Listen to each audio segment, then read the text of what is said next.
Good evening. Welcome to PoliticIt podcast. Tonight we have Blake Moore, Congressman from the 1st District. How are you, Blake? Doing great. How are you? Thanks for having me on. Yeah, thank you for coming. I've really been wanting to talk to you ever since this election on the leadership election in the House. And if you wouldn't mind, could you give us a little insight behind the scenes of what was going on? Because from what I've looked, you're actually one of the first people in Utah that's ever held an elected leadership position in the House. Yeah.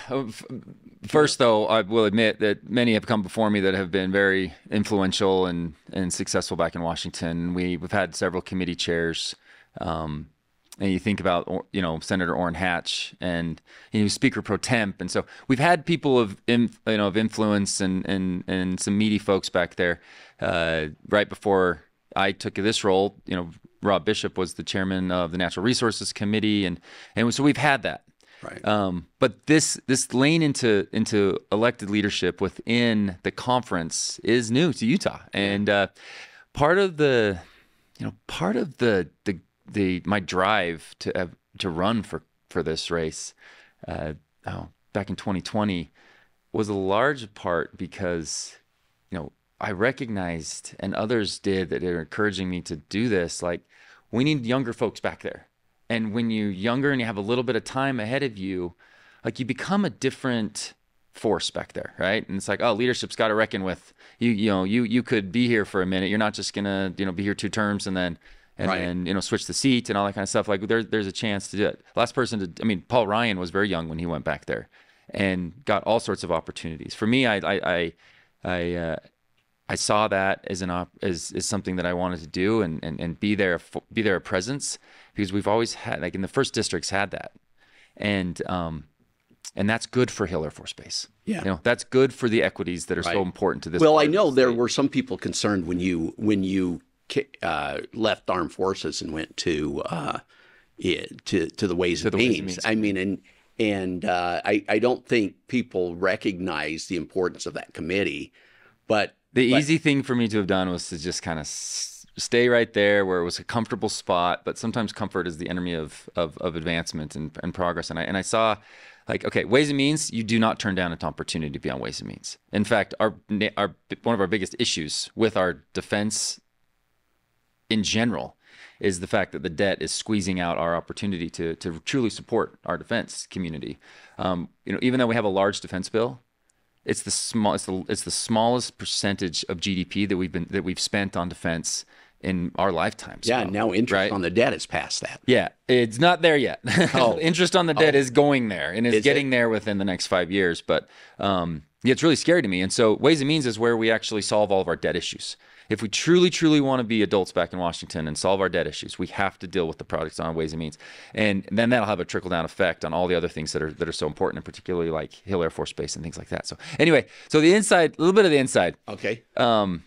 Obviously, didn't want there to be a spot open this term. You built a pretty good relationship with Kevin McCarthy. Yeah, well, Kevin, and he, this was 6 to 8 people that did this in the conference, and some of his biggest supporters and people like Jim Jordan and Thomas Massey were not just outwardly frustrated with it. Internally, they were saying the same things, like, we gave him no choice to do what he did to avoid a government shutdown, but also force the Senate onto a better stopgap funding bill. And so people don't see the value of that particular thing, but it was just one opportunity, and a few folks took the opportunity to oust McCarthy. So I didn't agree with that, as did the vast majority of the Republican conference. But when that happened, there was a vice chair position that was opened up because Mike Johnson became the speaker. Right. And it wasn't really on my radar to run for leadership right now. My chief of staff texted me when I was on the flight back to Washington. And she said, you got to run. You have a lane here. There's a potential you could run. And I'm like, you know what? I could run any day in a general election. I will contrast with a Democrat challenger every day of the week, and I enjoy that. I don't necessarily love running in primary elections. because you generally agree on most of the same topics, and so it becomes a little toxic to try to like distinguish yourself who's who. But that's part of the game. That's part of the system. So I'll do that. Running against my colleagues, like that I'm in the trenches with, like 6 other people that I find to be awesome folks. So there were 6 of you. Yeah, so there's 7 total. Okay. And one's a war veteran who is a double amputee. I'm like, I don't want to run against that guy. He's amazing. And some of the gals that I'm on Ways and Means with. So yeah, running against my colleagues is a tough part. That was my hesitation, but Rachel was like, no, you've got to run. There is a lane here. You've got to do it. And I was like, no, I'm not running for leadership right now. It's just a tumultuous time. Let's finish out the term. Let's just focus on our policies that we're trying to get through.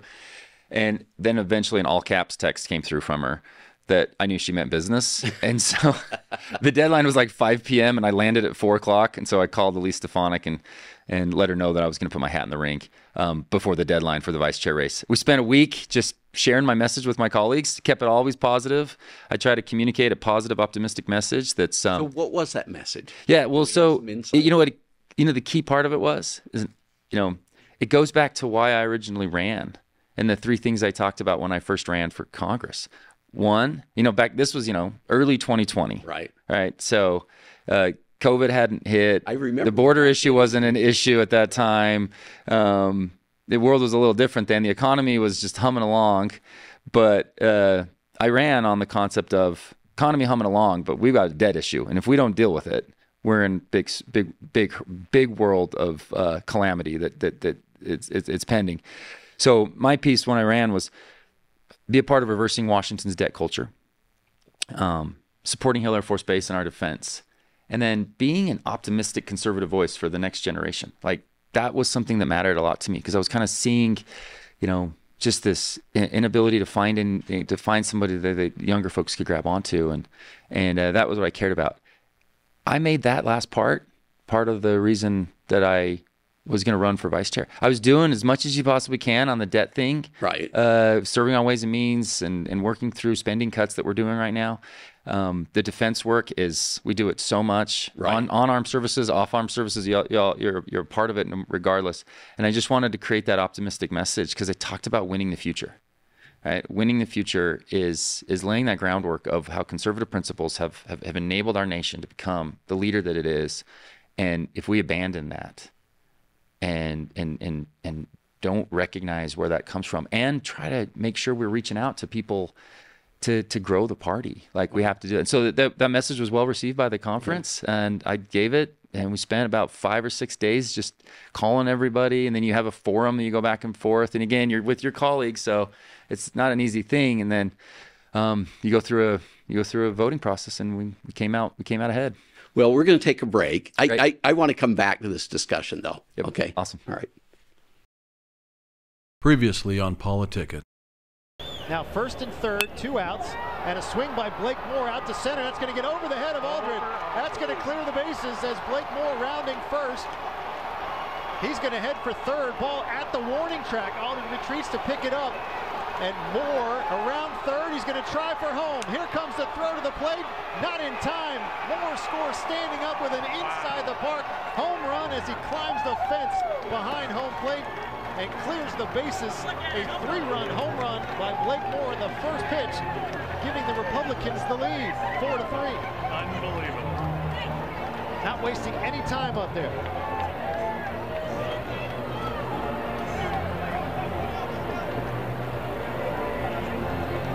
Pinch runners come around to 3rd, and he was flying around. He was not stopping at 3rd, Mitch. Let's take a look at the replay.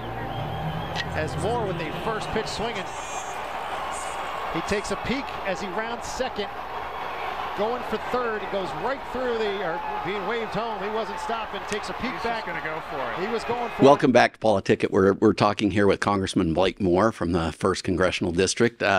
You mentioned something right before we went to break, and you were talking about reaching the young people as part of your pitch for this position. And I'm just I want a little insight into what you see going forward. Right. That's why I never turned down an opportunity to go and interact with our great universities in the first district. They have awesome, political poli-sci departments and organizations that do a lot of internships too. So I engage with them as much as I possibly can, and even go into high schools. I remember I taught at Morgan High School. Oh. I taught a debt and deficit lecture, and I had some of the best questions that I've had in that group of sophomores and juniors than I even get at town halls. And the thing that they just, what I've learned about the younger folks, they don't want rhetoric. They want to know the truth. They want to be spoken to with candor, and then they can see sort of political fluff and nonsense, and so I just try to speak straight to them, and I think it's something that's working well. And you're seeing right now, like, we have an opportunity as a conservatives, as a Republican Party, to recognize that that swath of 18 to 26-year-olds, this is like the first time that they've really gone away from the Democratic potential nominee. They are not supporting. So this is President a recent Biden. Yeah, I saw poll? some polling just a few days ago that was pretty widely spread out that suggests that they're not supportive of President Biden.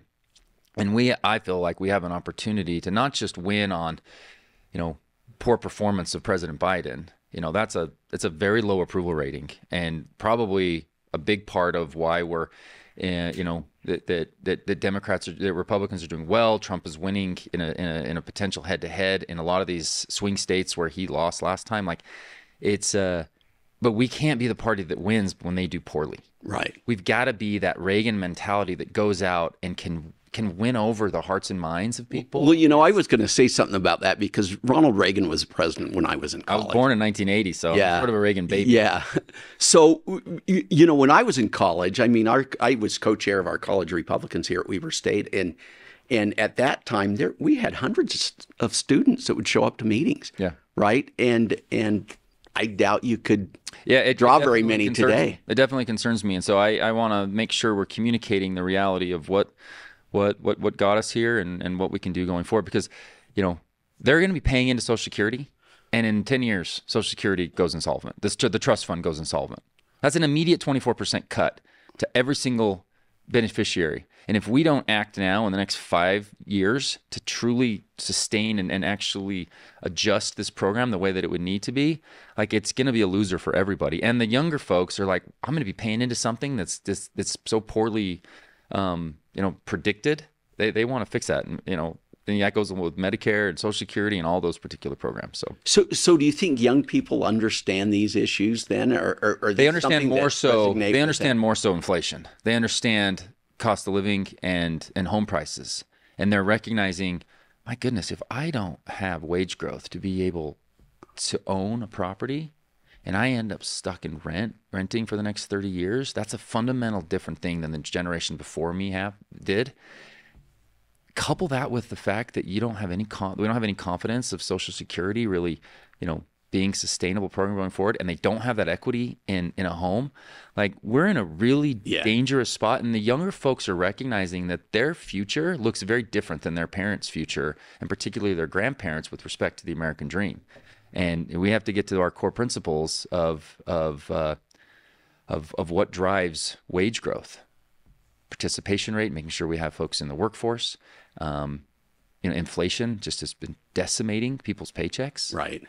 And they are recognizing, I need to make sure that I'm thinking properly about the economy, and that's where Republicans always poll better. So tell me in your plan. Right. I mean, of course, you developed this pitch that worked fairly well with your colleagues. So what were the things that you touched on the most? You talked about the youth, right? Yeah. And you're talking about inflation now. Is that something that in this leadership election? Yeah. No, so actually the leadership election, I'll spin it a little bit to the actual job, because that's what gets lost in the fact that, I'm one of 8 members of leadership in a conference of 21 people, is the role that you play. So what I focused on was making sure to empower my colleagues. I am not. This will be the actual function of the vice chair role. Is a more of a behind the scenes type of job. You have the Speaker of the House, you have the Majority Leader, the Majority Whip, and the conference chair. That's like the 4-seat leadership, traditional leadership team. And then you have a vice chair, a policy director, NRCC chair, secretary. And in that role, my job will be to support the communication that Chair Stefanik is putting out. And their team has a big objective on communications. My job is to make sure that it's bite-sized for each of our members and how they can leverage the broader message and communicate to their districts. Because right now in the Republican Party, you have a district that, the way they do these scorings, it's like an R+30, a very, very Republican voting, very, very deep ruby red district is what you'd call it. And then you have like a Biden +16. So in the 2020 election, we didn't win as many seats as we should have and wanted to, but we still actually galvanized support from places like New York, in California, where we won seats that were typically won by Democrats. And in one seat alone, Biden won by 16 points in 2020. And now it's held by a Republican congressman.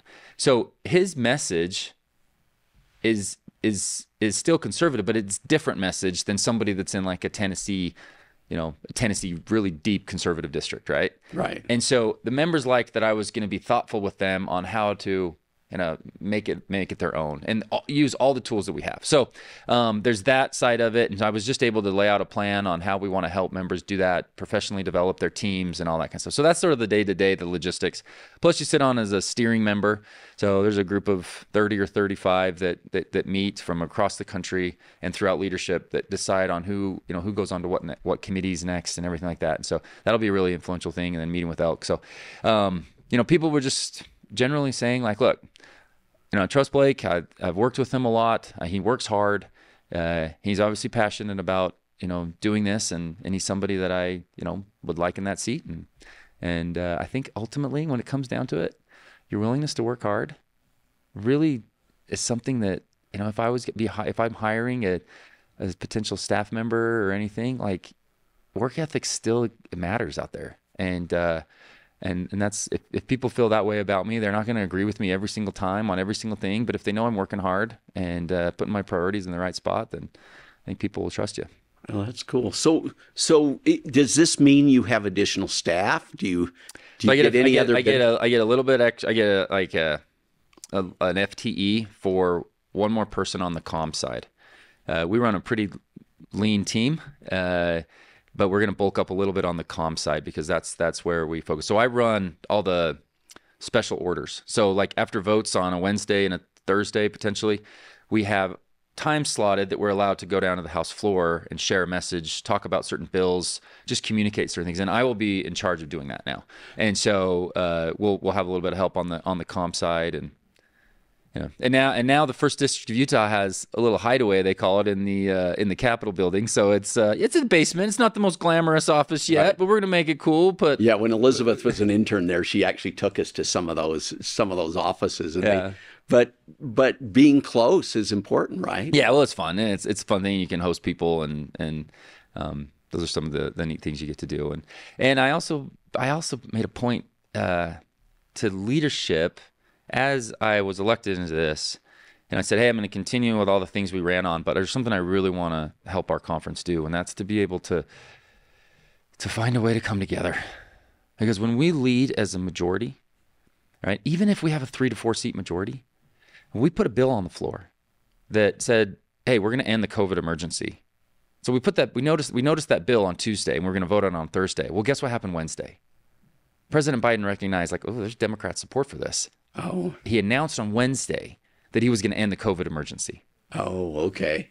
So when we use our majority and we look at the whistleblower testimony and say, this needs to be released, and we were going to go through the process. We kept it confidential for a long time. Chairman Smith wasn't out there blabbing on about it, but he was reviewing the IRS whistleblower testimony of Shapley and Ziegler. And we decided, okay, next Thursday, we're going to meet as a committee, have an executive closed-door session, no press, and we're going to vote whether or not to release this. And we had to be mum about it. I couldn't say a word. And that was to happen on Thursday. On Tuesday morning, my phone started buzzing.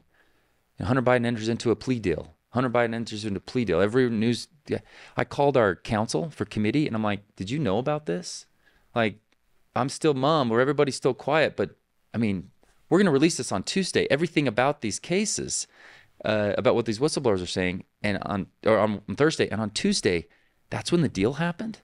But everybody knew we were going to release it on. The Department of Justice knew we were going to release it, and that plea deal that everybody kind of thought like, that plea deal seems a little bit, like a sweetheart deal. After we released that whistleblower testimony, weeks later, that deal fell apart. Oh. And now there's more indictments that have come on. And so like we're using our majority. We're actually reducing discretionary spending year over year. And one of the things you said, I think. So my job is to get us to work as a majority. Yeah. And if we all come together, then we can actually do some significant things in spending cuts and things like that. But if we're fractured and always have the infighting, then we cede influence to the Democrats and to the Senate, and we want to be a strong majority. So it's like building relationships, making sure people are seeing the big picture. And that's what I'm going to try to do. A tall task. Well, and I think people need to understand that that's the only power you have is that caucus position together, right? When you only have a 2-seat majority, and so you and a can't Democratic president and a Democratic-led Senate. The influence you have now, it's wonderful because by just having the majority, we keep over $5 trillion at bay.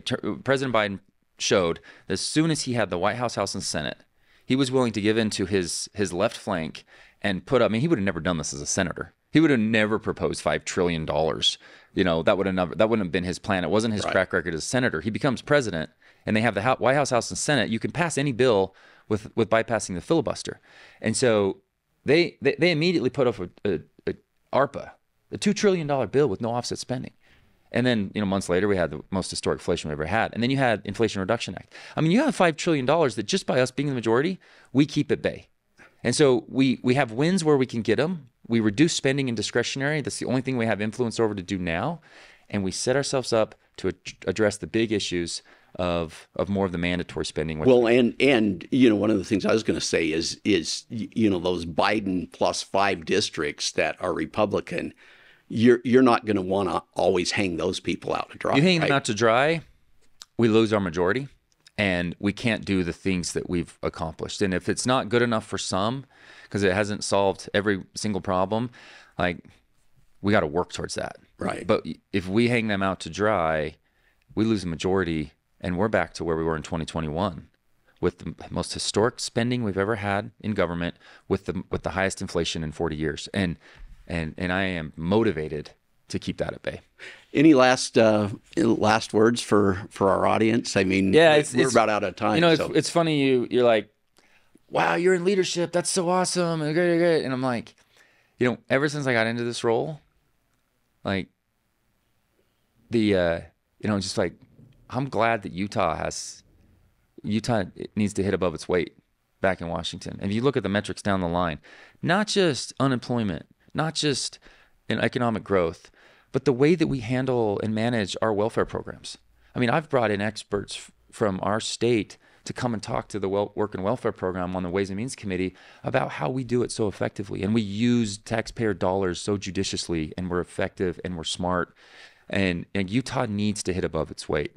And so we have an awesome delegation, and we've had for decades people that have given a lot. And so I just want to be in a spot to be able to showcase the good work that Utah does.